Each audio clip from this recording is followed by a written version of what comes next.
समय ये समस्त सृष्टि परिवर्तन और लयर कारण से समय को आम सम्मान देवा कथा वर्तमान आम समय को सम्मान दे आम 7 सारे जिते 2-4टा श्लोक जहाँ भी जाऊँ पर्यंत आगे बढ़ आम आर्थिक अर्थ विवेचन आगे विशेष जावा ना केवल आक्षरिक अर्थ आड़ देखा किसी मात्रा जो व्यागार हो पार विस्तृत करवा प्रथम श्लोक आम आरंभ करवा सांख्य योग प्रथम श्लोक संजय उवाच तथा कृपया विष्णुपूर्णाकुलेक्षणम् विषीदन्तमिदं वाक्यमुवाच मधुसूदनः। इति संजय कहते संजय उवाच तं तथा कृपया विष्टम् अश्रुपूर्णाकुलेक्षणम् कृपया विष्टम् करुणा दया रे आविष्टम् माने आप प्राप्त व्याप्त अश्रुपूर्ण कलेक्षण अश्रुपूर्ण कुले क्षणम अश्रु लुह अश्रुपूर्ण लुहरे भरी जाइथिबा कुले अश्रुपूर्ण कुले संधि हेछि अश्रुपूर्ण आकुल क्षणम आकुल माने व्याकुल क्षणम अर्जुन करुणा रे भरी जाइछन्ति तांका आखिरे लुहरे पूर्ण तांका आखिरे लुहरे पूर्ण हेछि विषीदन्तमिदं वाक्यमुवाच मधुसूदन। सुख विषीदन्त माने सुख विषाद सुख करुवा ए अर्जुन मन सुखर पूरा व्याकुल हो जाइछ ए परि समय भगवान मधुसूदन मधु नामक तथ्य को जे मारिछन्ति सेले मधुसूदन तांको संबोधन करिली यार गभीर अर्थ हला एठारे अर्जुनंकर तांको मनरे दया ज्ञान पूर्ण से कथा कहते वास्तविक ज्ञान पूर्ण एठी करुणा दुई प्रकार देखिबा गोटे हला मोहजनित करुणा आ गोटे हला ज्ञान पूर्ण करुणा जोटा कि अर्जुनंक पाखरे मोहजनित करुणा थिला से ज्ञान युक्त करुणा नथिला तांका उदाहरण स्वरूप आप बुझा गले धरतु जड़े डाक्तर तार निज पुओ को से सर्जरी करने को जाउछि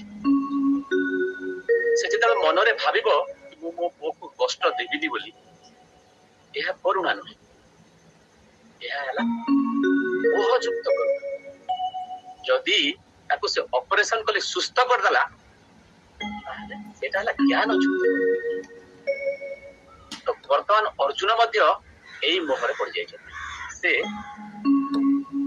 वास्तविक सत्यर करुणा को से बुझी पारना तापर भगवान द्वितीय श्लोक कहते श्री भगवान उवाच कुतस्त्वाकस्मलमिदं विषमे समुपस्थितम् अनार्य जुष्टमस्वर्गमकीर्तिकरमर्जुन कुतस्त्वाकस्मलमिदं कुत क्यों ठारू तुम पाख को क्यों ठारू ये दुर्बलता मोह आसला कस्मलमिदं माने दुर्बलता मोह विषमे समुपस्थित विषमे संकट समय रे एटा संकट समय अछि युद्ध समय संकट समय रे ए परी जो ताको कोन आसी अछि विषाद आसी अछि जेते पय भगवान एठी ताको ते तिरस्कार करछ कुतस्त्वाकस्मलमिदं विषमे समुपस्थितम् अनार्य जुष्टमस्वर्गम अकीर्तिकरमर्जुन अनार्य माने आर्य मानक पाई जहा अनुचित कि आर्य कहले हम कोन बुझबा आर्य माने गोटे जाति रो हम नाम बोलु हेबानी एठी आर्य होची जे सत्यवादी जे धर्मपरायण जे साहसी कर्तव्यनिष्ठ विवेकी तो हम आर्य बोली कहबा एठी भगवान कहते कि यह आर्यर लक्षण नुहे अस्वर्ग्यम यह स्वर्ग मध्य देव नाही किबा अकीर्तिकरम अनार्य जुष्टम अस्वर्ग्यम अकीर्तिकरम अर्जुन मोर भगवान समय आसिले मनुष्य प्रकृति तार चरित्र प्रकाश पाए। तो ସେଇଟା ଭଗବାନ ଏଇଠି ଦର୍ଶାଇଛନ୍ତି। 3 ନମ୍ବର ଶ୍ଲୋକ ଯିବା। କ୍ଳୈବ୍ୟମାସ୍ମଗମଃ ପାର୍ଥ ନୈତତ୍ୱୟ ଉପପଦ୍ୟତେ କ୍ଷୁଦ୍ରଂ ହୃଦୟ ଦୌର୍ବଲ୍ୟଂ ତ୍ୟକ୍ତୋ ତିଷ୍ଠ ପରନ୍ତପ।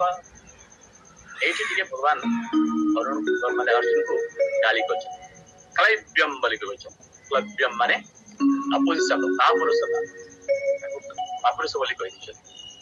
କ୍ଳୈବ୍ୟମାସ୍ମ ଗମଃ ପାର୍ଥ ନୈତତ୍ୱ ଉପପଦ୍ୟତେ ମାନେ ଉଚିତ। କଣ ଉଚିତ କଣ ଉଚିତ? କ୍ଷୁଦ୍ରମ ହୃଦୟ ଦୌର୍ବଲ୍ୟମ। କ୍ଷୁଦ୍ରମ ମାନେ ତୁଚ୍ଛ, କ୍ଷୁଦ୍ର ଛୋଟ।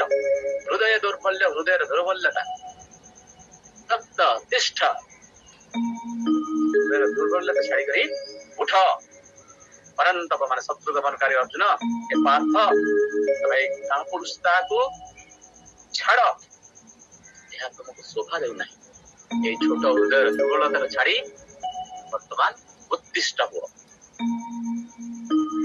ଏଠାରେ ଆମେ ଦେଖିବା ଭଗବାନ କହୁଛନ୍ତି କାନ୍ଦିବା ପାପ ନୁହଁ। ସେ କହୁଛନ୍ତି ଦୁର୍ବଳତାରେ ଜୀବନର କର୍ତ୍ତବ୍ୟକୁ ତମେ ଛାଡ ନାହିଁ। ଯେମିତିକି ଏଇଠି ଅର୍ଜୁନ କ୍ଷତ୍ରିୟ ଧର୍ମ ପାଳନ କରୁଛନ୍ତି। ଜଣେ ସୈନିକ ଯଦି ସେ ବର୍ଡରରେ ଅଛି, ଯେତେବେଳେ ସାମ୍ନା ପଟରୁ ସେ ଦେଖିଲା କି ଜଣେ ବୃଦ୍ଧ ଲୋକ, ଜଣେ ଶିଶୁ ଆସୁଛନ୍ତି, ସେ କଣ କରିବ? ସୈନିକର କାମ କଣ? ତାଙ୍କୁ ନିହାତି ରୋକିବ। ଯଦି ସେମାନଙ୍କ ପାଖରେ ମାରଣାସ୍ତ୍ର ଅଛି, ଯଦି ସେ ଶତ୍ରୁ ପକ୍ଷଙ୍କ ଦ୍ୱାରା ପ୍ରେରିତ, କିନ୍ତୁ ତା ମନରେ ଯଦି ଦୁର୍ବଳତା ଆସିଲା ତାହେଲେ ସେ ବିପଦରେ ପଡିବ। କ୍ଷତ୍ରିୟର କର୍ତ୍ତବ୍ୟ କଣ, ସେଇ ଜାଗାରେ କଣ କରିବା କଥା, ସେଇଟା ଭଗବାନ ଜରୁରୀ। ଆଉ ତ୍ୟକ୍ତୋ ତିଷ୍ଠ ପରନ୍ତପ ବୋଲି କୁହାଯାଇଛି।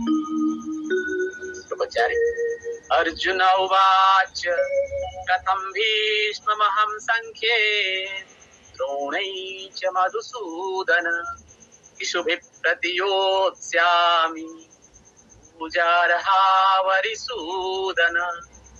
कथम भीष्म, कथम माने किपरि भीष्मକୁ ମୁଁ ମାରିବି। ଭୀଷ୍ମ ଦ୍ରୋଣ ଏମାନଙ୍କୁ କେମିତି ମାରିବି ବୋଲି ସେ କହୁଛନ୍ତି। ବର୍ତ୍ତମାନ ଅର୍ଜୁନ କହୁଛନ୍ତି କଣ? ଭୀଷ୍ମ ଦ୍ରୋଣ ଏମାନଙ୍କ ସହିତ ମୁଁ କେମିତି ଯୁଦ୍ଧ କରିବି? ଏ ମଧୁସୂଦନ, ଭୀଷ୍ମ ତ ପିତାମହ, ଦ୍ରୋଣାଚାର୍ଯ୍ୟ ପରି ପୂଜନୀୟ ଗୁରୁ, ଏମାନଙ୍କ ଉପରେ ମୁଁ କେମିତି ଶର ପ୍ରୟୋଗ କରିବି, ବାଣ ପ୍ରୟୋଗ କରିବି? ଅର୍ଜୁନଙ୍କ ପ୍ରଶ୍ନ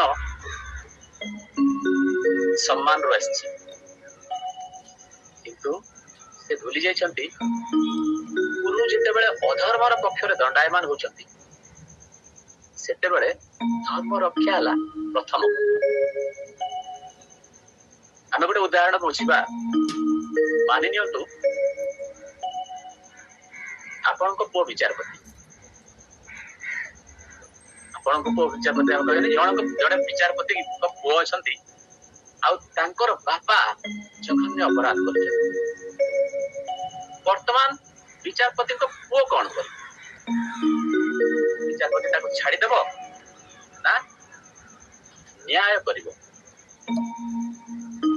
ତ ଜଣେ ବିଚାରପତିର ତାର ବାପା ଯଦି ବି ଅପରାଧ କଲା, ତାକୁ ବିଚାରପତି ଛାଡିବ ନାହିଁ, କାରଣ ନ୍ୟାୟ ବ୍ୟକ୍ତି ଠାରୁ ବି ବଡ।